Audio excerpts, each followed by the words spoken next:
আমাদের আজকের কবিতা সুকুমার রায়ের সৎপাত্র।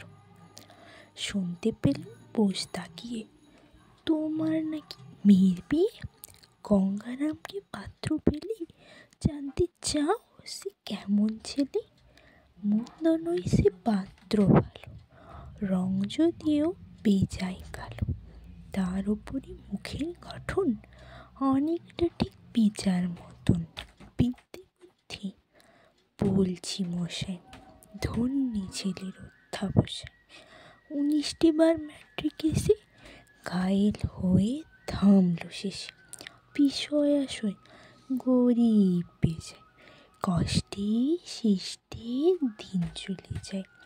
মানুষ তো নয় ভাইগুলো তার, একটা পাগল একটা গোয়াল, আর একটি সে তৈরি ছেলে, জাল করে নোট গেছেন জেলে। কনিষ্ঠটি তবলা বাজায়, যাত্রা দলে 5 টাকা পায়। গঙ্গারাম তো কেবল ভোগে পিতে জ্বর আর পাণ্ডু রোগে, কিন্তু তারা উচ্চ ঘর, কংসরাজের বংশধর। শ্যামলা হিড়ে বনগ্রামের কি যেন হয় গঙ্গারামের। যা হোক, এবার পাত্র পেলে এমন কি আর মন্দ ছেলে। নমস্কার। ভিডিওটি যদি ভালো লেগে থাকে লাইক করবেন, কমেন্ট শেয়ার করতে ভুলবেন না, আর চ্যানেলটিকে সাবস্ক্রাইব করে রাখবেন।